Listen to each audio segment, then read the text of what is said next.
2026년 1월이었죠.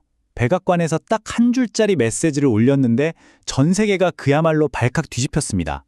이게 그냥 메시지가 아니었거든요. 미국의 외교 정책이 완전히 뒤바뀌는 신호탄, 이른바 FA4 독트린의 시작이었는데 오늘 바로 그 실체를 한번 제대로 파헤쳐 보겠습니다. 네, 그럼 도대체 무슨 일이었는지 논란의 시작이 됐던 바로 그 소셜미디어 포스트부터 한번 자세히 들여다볼까요? 메시지는요, 정말 짧고 강렬했어요. 더 이상 게임은 없다. FA4. 딱 이겁니다. 근데 이 포스트가 올라온 시점이 정말 기가 막혀요. 아주 극적인 국제사건이 터진 바로 직후였거든요. 아니, 그래서 FA4가 대체 무슨 뜻이냐고요? 이게 Fuck Around and Find Out의 줄임말인데 우리말로 하자면 까불다간 큰 코 다친다. 뭐 이런 아주 거친 속어입니다. 한마디로 도발하면 가만 안 두겠다는 초강경 경고인 거죠. 아니 근데 이걸 정부 최고 기관인 백악관에서 공식적으로 썼다는 게 정말 전례 없는 일이었어요. 이게 그냥 말로만 끝난 게 아니었습니다. 이 강경한 메시지 뒤에는 정말로 실행에 옮긴 군사작전이 있었어요. 바로 1월 3일 새벽 절대적 결이라는 이름의 작전이었는데요.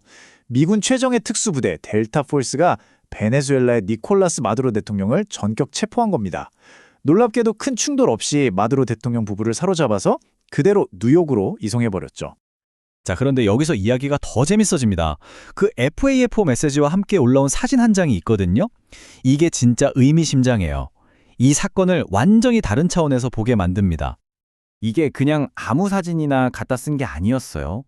백악관이 올린 이 사진 보세요. 도널드 트럼프 대통령의 모습을 일부러 흑백으로 강렬하게 처리했죠. 딱 봐도 뭔가 극적인 효과를 노린 아주 의도적으로 고른 사진이라는 느낌이 오지 않으세요? 이 사진이 언제 어디서 찍혔는지가 바로 이 퍼즐의 핵심 조각입니다. 때는 2025년 10월, 장소는 바로 대한민국 부산에서 열린 에이펙스 정상회의였어요. 근데 더 중요한 건 뭐냐? 이 사진이 찍힌 시점입니다. 바로 베네수엘라의 가장 중요한 우방이죠. 중국의 시진핑 주석과 100분 동안 단독 회담을 끝내고 나오는 바로 그 순간의 모습이라는 거예요. 자, 그러니까 이게 과연 우연일까요? 전 세계의 정보 분석가들이 머리를 싸매고 고민하기 시작한 지점이 바로 여기입니다. 하필 이 사진을 고른 게 그냥 우연의 일치일까?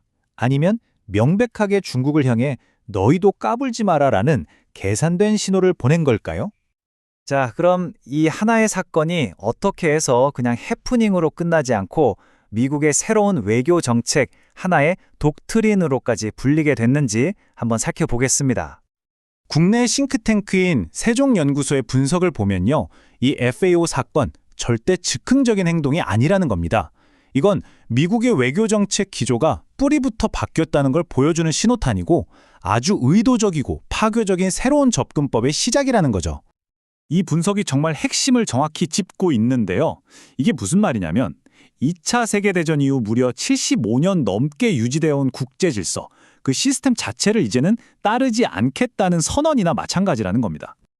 여기 보시면 그 차이가 명확하게 드러나죠. 왼쪽은 2차 대전 이후의 질서, 그러니까 규칙, 동맹, 자유무역 같은 걸 중시하는 기존의 방식이고요. 오른쪽은 미국 우선주의 독트린인데 모든 걸 거래로 보고 국익이 최우선이고 동맹도 필요에 따라 다시 계산하겠다는 완전히 다른 세계관인 겁니다.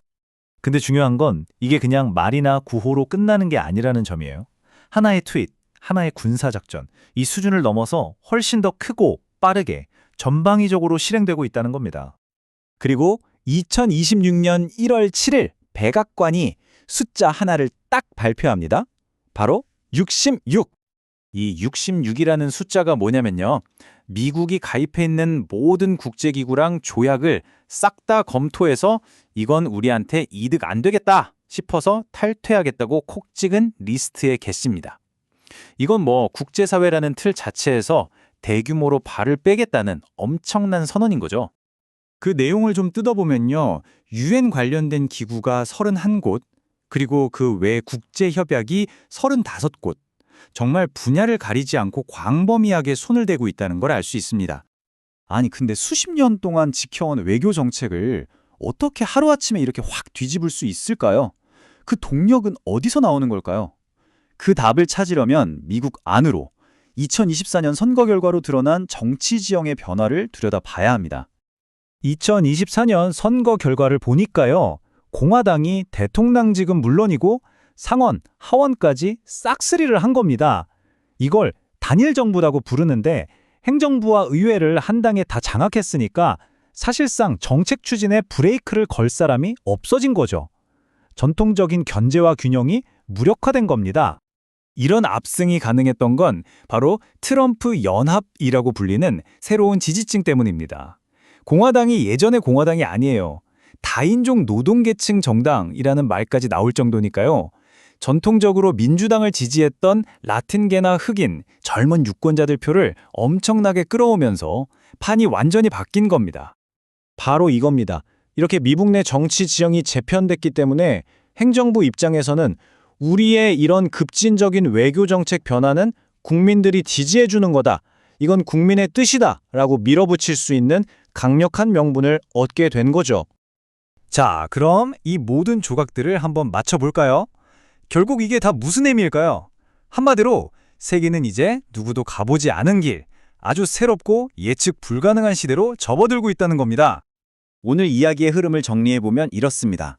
첫째, 미국 우선주의 외교 정책이 이제 대세가 됐고요. 둘째, 2차 대전 이후에 규칙 기반 질서는 사실상 끝나가고 있습니다. 셋째, 모든 국제관계는 철저히 거래의 관점으로만 보게 됐고, 마지막으로 FAFO처럼 거친 대결적 방식이 이제 새로운 표준, 뉴노멀이 되어가고 있다는 겁니다. 그리고 이 모든 변화는 결국 하나의 거대한 질문을 우리 앞에 던져놓습니다. 모든 걸 손익계산서로 따지는 이 거래의 시대에 지난 수십 년간 세계의 안정을 지탱해온 동맹이라는 가치는 과연 어떻게 되는 걸까요? 그 미래는 무엇일까요?